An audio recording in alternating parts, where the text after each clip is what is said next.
We were all sitting around the table at family brunch when they raised their glasses to family unity, right after casually announcing that Grandpa's inheritance would go straight toward wiping out my brother's massive credit card debt. I didn't let it show on my face. I just sat there quiet, while my brother leaned in close and whispered, "Bet you don't have much left to offer, huh?" I stirred my coffee slowly and replied, "If you say so." While they got louder, tossing out ideas on how to redo his kitchen and add value to his house with what was left, I slipped my phone out under the table and checked my banking app. That trust fund I quietly opened 11 weeks ago? Already locked tight. I gave the coffee another slow swirl and muttered again, "If you say so," just as their champagne glasses clinked together all around me. "To family unity," Dad said, holding up his mimosa like he was making a toast at a wedding or something. Everyone laughed like this was some heartwarming scene from a sitcom. My brother wore this proud little grin, soaking it all in. Mom even dabbed at the corner of her eye like she was moved by the gesture. Unity, huh? Sure. If by unity, they meant dropping the bomb in front of me that they were using Grandpa's money to pay off Alex's 82 grand in credit card debt. The same money they once swore we'd divide evenly. I didn't call them out. Didn't raise my voice. Didn't even blink. See, I've learned something over the years. In my family, silence usually gets mistaken for agreement, and sometimes, that works in your favor. Alex leaned a little closer, still pretending he cared about being discreet. "Guess there's not much left for you to contribute, is there?" he said, sugar sweet on the outside, poison underneath. I didn't even look up. I just kept stirring that cold cup of coffee I had no intention of drinking. "If you say so," I said again, calm as ever. That smug little grin he wore? Cracked. Just a bit. He got the hint. Or at least he started to. While they kept dreaming up color schemes and debating which backsplash would look best in Alex's future kitchen, I sat back, pulled out my phone again, and opened that banking app. The trust fund I'd set up in another state, under my own name, over 2 months ago, yeah, that one, was sealed tight. No one could touch it. Not a dime. Not even if Mom came crying about how Alex needed a fresh start. Here's the truth, Alex was never meant to have that money. Grandpa told me that himself, just 2 months before he passed. He didn't write it out, but he made it clear. A handshake, a nod, that quiet kind of look only someone old and sincere can give. "I trust you," it said. But I guess Mom, Dad, and Alex had a different version of what fair looked like. I smiled just slightly and put my phone face down on the table. They didn't notice. Too busy talking about marble countertops and which kitchen island would fit better. You'd think a family would honor a dying man's last wishes. Turns out that's not how it goes. After Grandpa passed, I gave them space. Thought grief would bring us closer, like in the movies. What I got instead? Silence. No phone calls. No updates. Just one short group text from Mom. "We'll handle the estate. Don't worry." I should have worried. Because while I was going through Grandpa's old medals and lighting candles in his memory, they were already sitting down with lawyers. Not to close out the paperwork, no. They were rewriting the whole estate plan behind my back. I didn't find out until I called Grandpa's lawyer myself. A quiet guy named Green. When I said my name, he paused for too long. I knew something was off. "They've made some adjustments," he told me. Shifted part of the liquid assets to an account under Alex's name. "Half, right?" I asked, already feeling that cold, sinking weight in my gut. Another pause. "It's a bit more complicated than that." It always is. Apparently, Mom and Dad had claimed Grandpa's original will didn't match the family's current financial needs. Meaning Alex's needs. They filed for something called a family provision adjustment, arguing that I didn't need the money the same way Alex did. Alex. The guy who maxed out 5 credit cards. The guy who borrowed 18 grand from a friend, then vanished. The guy who tried flipping NFTs and managed to burn through a chunk of Grandpa's cash before the man was even buried. "Your brother's going through a lot," Mom said when I finally called her out. "He's always going through something," I snapped. She didn't flinch. "But you're fine. You don't even have a mortgage, right?"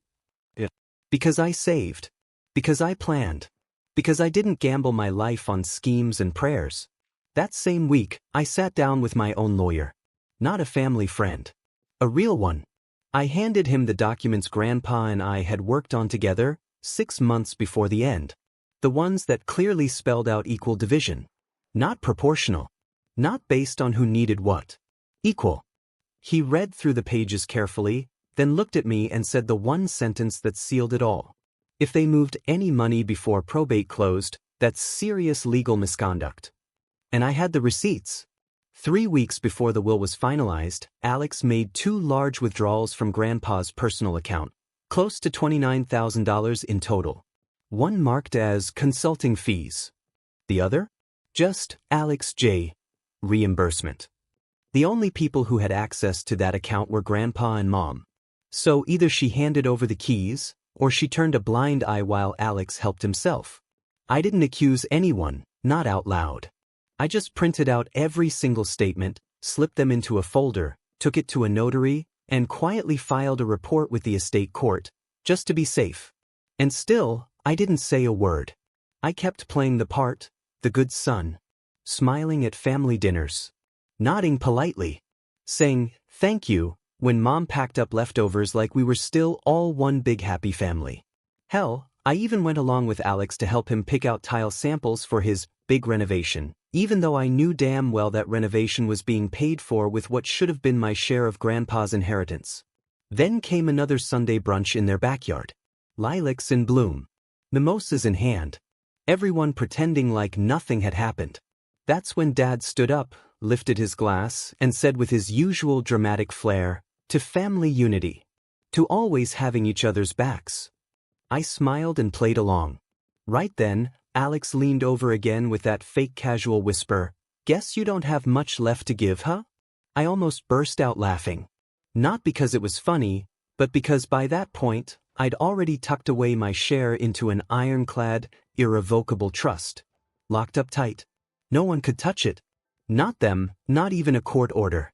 But what still keeps me up some nights? They didn't stop with just the inheritance. 2 days after that brunch, I got a call from a woman at a bank. Sounded nice enough, chipper even. She asked if I was planning to reapply for the $50,000 line of credit I'd supposedly requested the month before. I hadn't. I froze. "Could you send me the paperwork?" I asked. She did. And there it was. My name, my home address, my social security number. Even a digital signature that looked enough like mine to fool someone who wasn't looking too closely. Attached to the application was a utility bill, my name, plus Alex's, both listed on the same account. It was a bad Photoshop job. Obvious to anyone who cared. But to a tired loan processor just trying to get through a stack of applications? Easy to miss. That's when it hit me. Alex had tried to take out a loan using my identity. I called him right away. No greeting, no warm-up. "You really tried to open a loan in my name?" I asked. Silence. Then came the usual deflection, "It wasn't like that." "Oh really? Then tell me, what exactly was it?" I needed to cover the last part of the reno before the inspection," he said. "You've got better credit." I was gonna pay it back. I hung up without another word. A minute later, my phone rang again. Mom this time. "Sweetheart," she began, using that soft tone she always falls back on when she's about to spin things her way. "Alex told me what happened. I know it looks bad, but he was just desperate. You know how stressed he's been. He didn't mean any harm." "You knew," I said flatly. She hesitated. "What? It wasn't my idea." But you let it happen." More silence. Then, like she hadn't just admitted to turning a blind eye to identity theft committed against her own son, she said, "Why are you being so difficult about this? You already have so much." And that's when something inside me snapped. Because she was right. I did have something. Not just savings. Not just old conversations with Grandpa or trust documents. I had leverage. And finally, I was ready to use it. 3 weeks later, I walked into their house like I had a role to play, just another guest in the little family act they'd been putting on.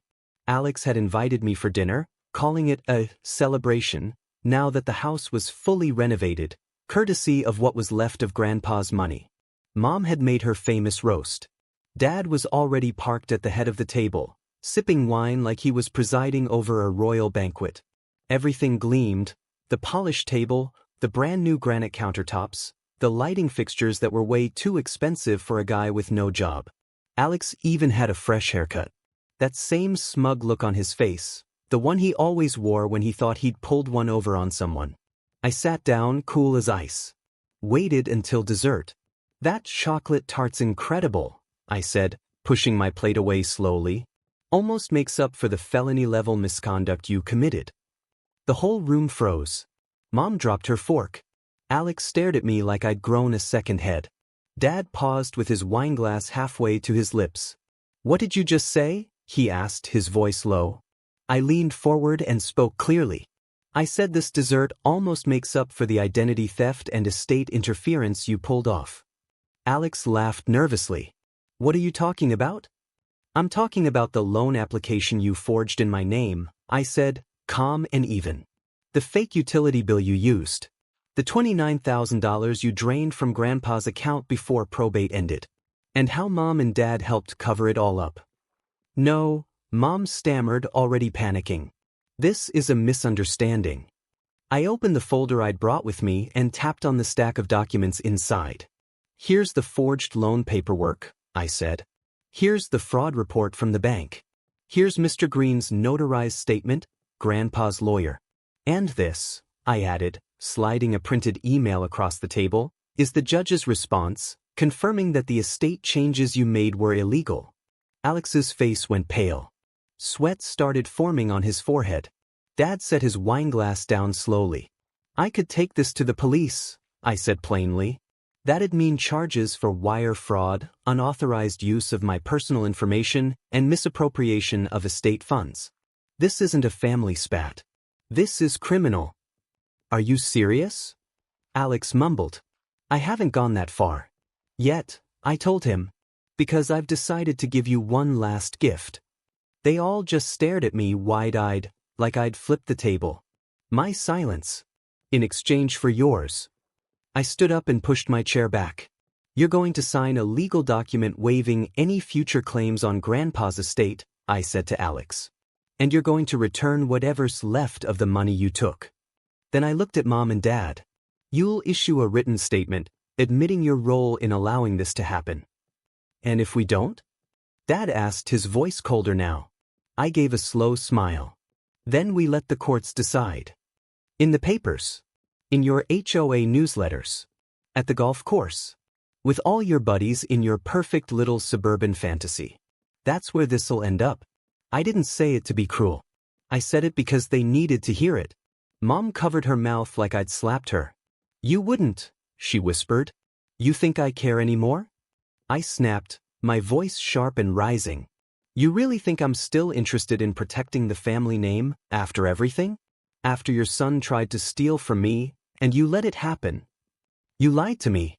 Not once, twice. And then you had the nerve to make it seem like I was the problem for not letting it slide." Mom's eyes welled up. "Please," she said, tears spilling over. "We didn't know how bad it had gotten. We just wanted to help him." "No," I told her. "Come now. You wanted to hide it. You wanted to protect Alex no matter what it cost. Even if that meant turning your back on me." That's when Dad finally spoke. His voice was low and tired. "You've made your point. But we're still family. Are you really willing to tear all of this apart over money?" I looked right at him, didn't even blink. "This was never about money," I said. "It's about respect. About being treated like a human being, not some ATM machine with a heartbeat." Suddenly Alex shoved his chair back, furious. "You're just pissed I got the house," he shouted. "Grandpa liked me better. You're just a boring nobody with your boring job and your—" I pulled out my phone. Calmly. Tapped play. It was a recording I'd made during a call with Alex weeks earlier. His voice came through the speaker, laughing. Joking about how he might squeeze a few grand out of Grandpa before the old man croaks. The room went dead quiet. Alex's mouth opened, then shut again. Nothing came out.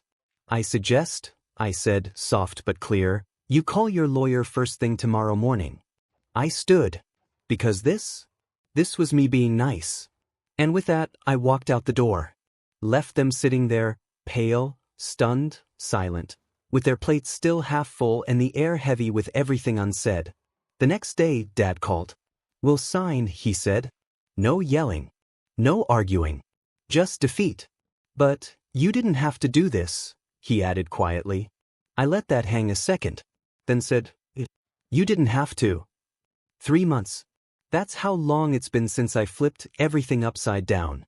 Since I walked out of that dining room and finally stopped playing the fixer, the giver, the dutiful son who cleaned up everyone else's mess. And the silence? Man, it was beautiful. No birthday calls. No guilt-filled voicemails. No fake, just checking-in messages. Just the occasional email from their new lawyer, the one now handling the trust restructure and the official redistribution of Grandpa's estate. The release form was signed the very next day. Alex tried to drag his feet, of course. Tried to stall. But when I reminded him that felony charges tend to wreck whatever scraps of credit a guy has left, he folded like wet cardboard. They wired back $11,370. That's all that was left. Not even close to what I was owed. Not even a fraction of my rightful half. But you know what? I didn't care anymore. Because it was never really about the money. It was about drawing a line. And watching them step back. It was about the fact that they lost. And I didn't. The week after it was all finalized, I did something none of them could have seen coming.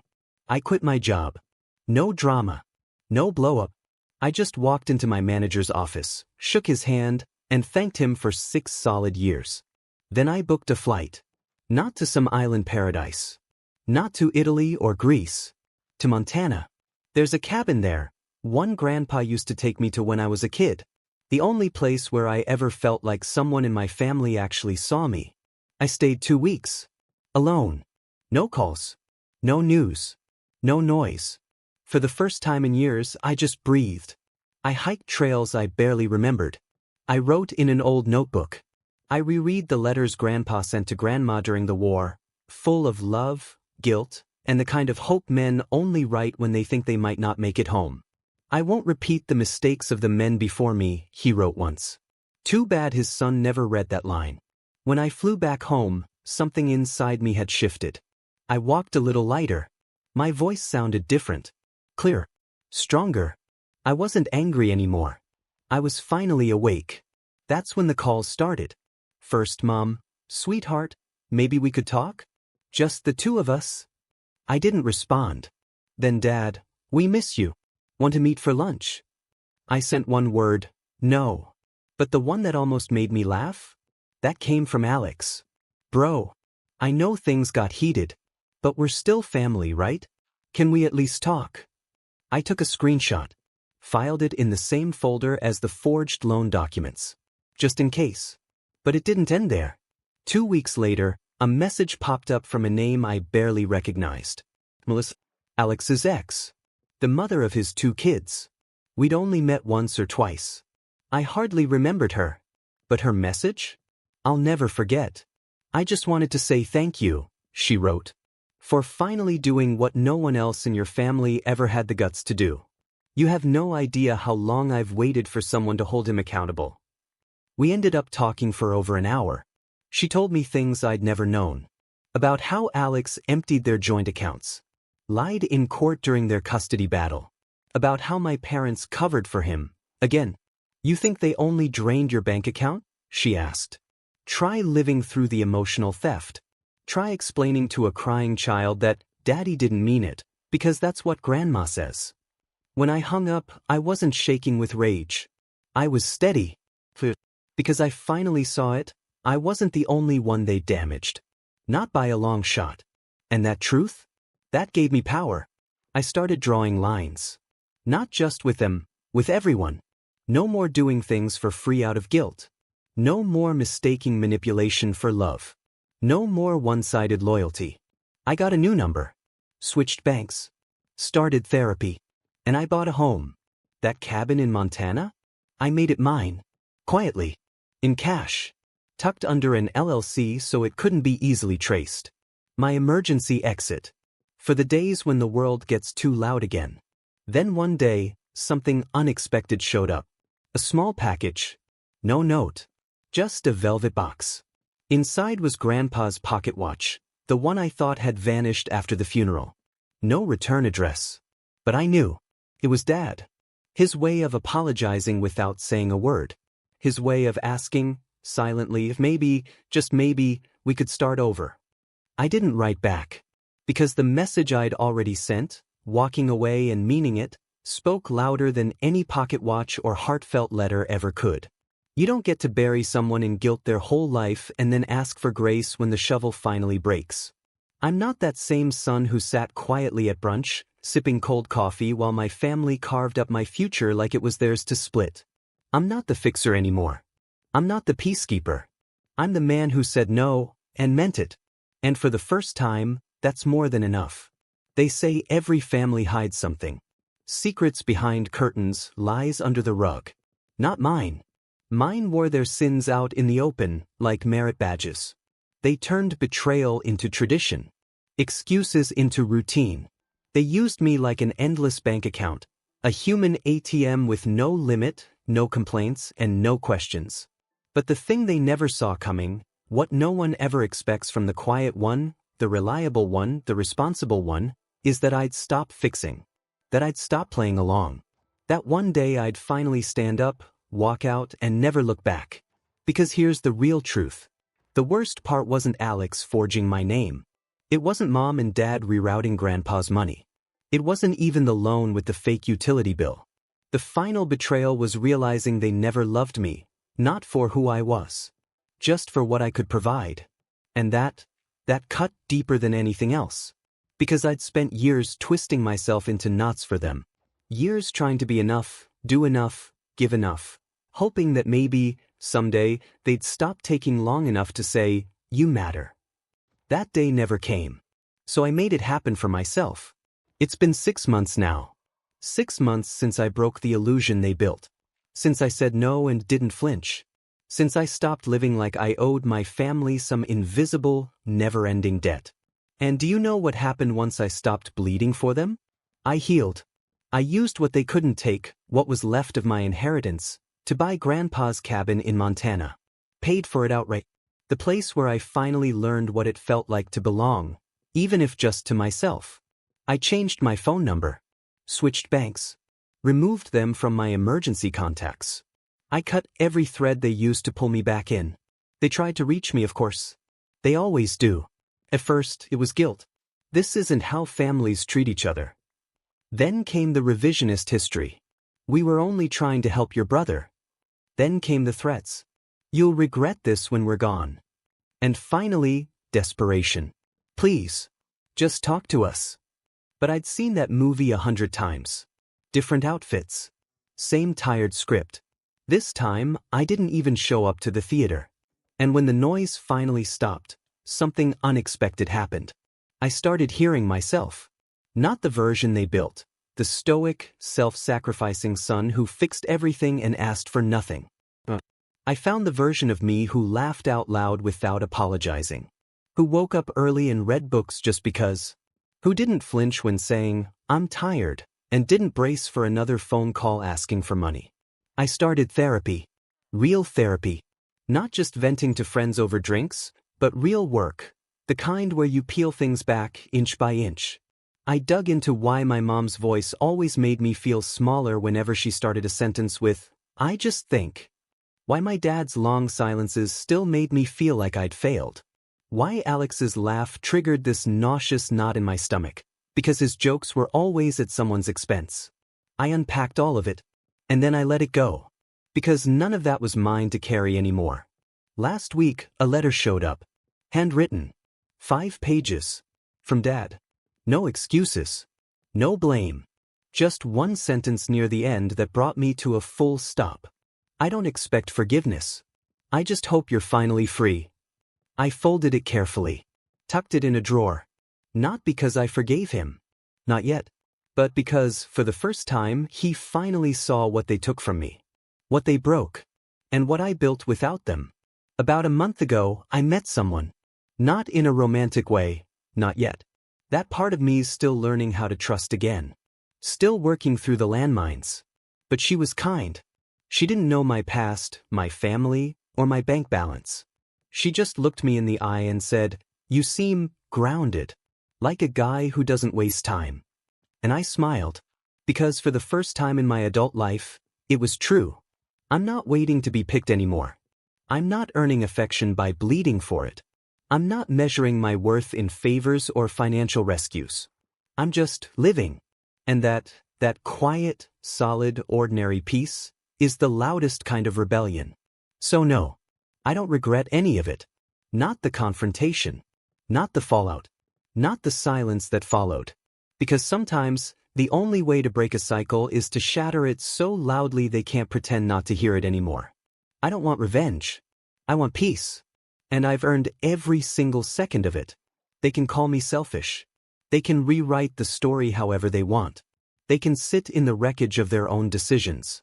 Because I did the one thing none of them ever saw coming. I chose myself. And I'll never stop choosing me again.